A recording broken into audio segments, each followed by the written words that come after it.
Hey, welcome back everybody. Evil's Comics. I'm Evil Mike. I got another review for you. One that's a little late, but I've been kind of stacking. I wasn't a big fan of the synopsis of this book. Not enough to go like full-fledged into it. I did grab it. Of course, I have a first printing, and this is Boom Studios Eve. This is book number one, but I've just been picking them up as they've come out, and like I think maybe issue 2 and 3 I was like a week behind. I mean, I still grabbed them, they weren't part of like my normal pickups. I heard like several different things about this book, and they've all been positive, but they're more on the description of what the book is about.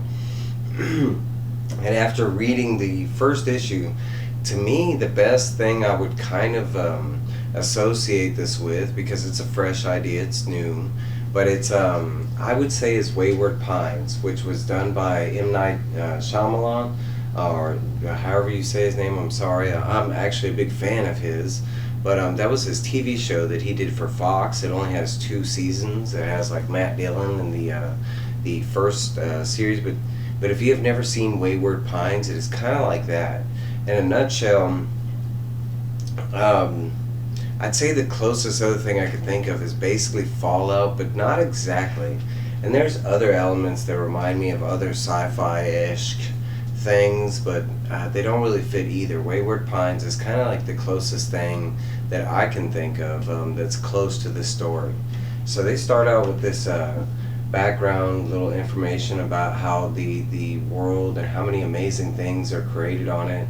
And look at this little crab, and like every year he has to do the same thing where he crawls up this tree, and if he gives up or stops, he'll fall down, and predators down below will eat him. So all these crabs do this all the time, and it's kind of like a life lesson about not giving up, and if you do, you won't have pleasant outcomes. But right off the bat we meet Eve. She is here on this island, and she is having a conversation with her dad. It's kind of set up where it's like they leave it to your, the imagination, where you think she's either talking to herself, but it is her father. And she's kind of exploring the island that they live on. She finally makes it back to the vault, is what they call it, but her dad is some kind of scientist, and he is here, and he is doing some kind of work on an island, that in a vault, and that's kind of the only explanation that we get. We do get this, he does wear like different stuff, but nothing about companies or anything that he works for.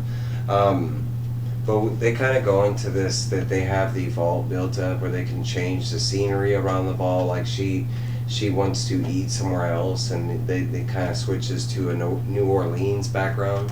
It's where their family and roots are from. He kind of hints at something is coming, and they're out of time. And of course, they show them rushing to this door. They get to this door, and the father says like that only she can open the door, and she has to do it alone. After she does open the door, we get the scene here. And basically all that was it was a dream, but it did all happen. It was just kind of like her final moments before she got in this pod. The pod and the teddy bear are some things that, I've heard the teddy bear reminds them of AI, the Steven Spielberg movie, or, the pod could be like, aliens or anything with a pod. This isn't really about space travel, so the pod, it's more like a stasis pod. And the android, androids aren't new. You could compare it to anything robotic, but the little teddy bear is there when she kind of comes out of the pod. He makes sure that she doesn't throw up, that she has to keep it. It's some kind of like vitamin mixture. She is weirded out by the fact that he talks, and because she does remember him from her childhood. It's something her dad gave her, and his name is Wexley, and at the time when she was growing up, he didn't move or talk or anything. It is later found out that he is an android, and he was created by her father and programmed, and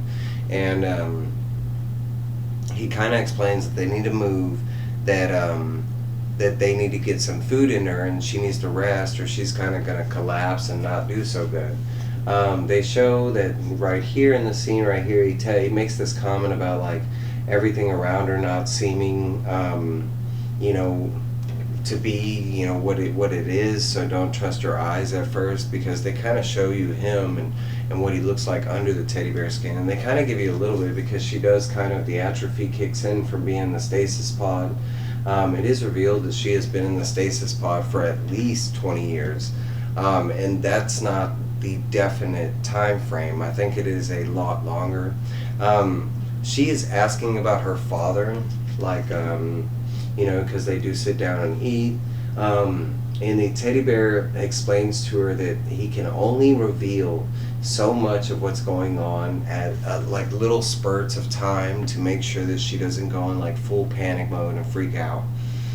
So he does say that there is a another vault that her father is in. It's the one where the island that she was, you know, remembering that she is somewhere else now.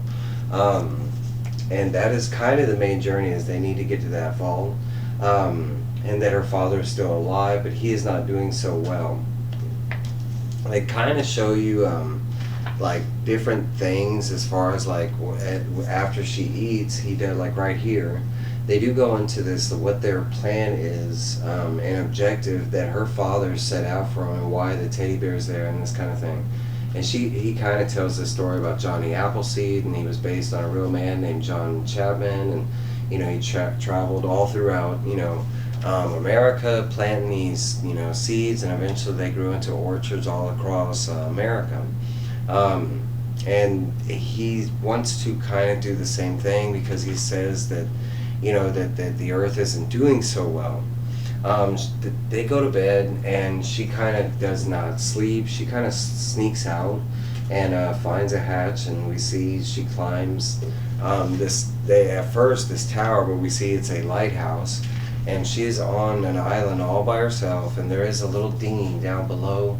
But they show this right here and what she's been looking at, because they show she kind of got froze when she came up here, and she was stuck just looking out of the city. And this is Manhattan City, and you know, it is totally underwater.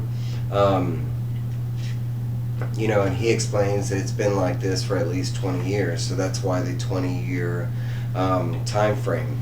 And that's kind of where they leave it off. Basically, they need to take that dinghy, make it past Manhattan, and make it to this other vault, and kind of continue on with what her father had placed out before him. There is this wonderful, like, by Victor LaValle, who's the writer of the book, about how why he wrote the book, and how his wife is, you know, a writer for Climates, and she originally did fiction and then got into nonfiction. But there is a you know, and I love when authors and writers put stuff like that, why this book was the story that they wanted to tell the world, kind of thing. Overall, for our first issue, it was really good. I wouldn't say it was like the best I've read. I want to say it's an A book. It's definitely, I can see why a lot of people are into it. I do have, like I mentioned, I have the next issues in the series, and that's about what I'm about to read. But this was written by Victor LaValle, illustration by Joe Mi Zhong, and color by Brittany Peer, and lettering by And World Design. Need to give him some shout outs, you know, but I'm gonna, that was my review on book one. I know it's been out for a while, so if you've read it, let me know what you like about it. You know, questions you might have for the series, because I think it's only a 5-issue or 4-issue series. That's kind of how Boom Studio works. But again, thank you for watching. I love every single one of y'all. You know, the more comments, the better. Like, comment, subscribe, share. Shout your friends about me. Alright, I will see y'all soon. Love y'all. Bye.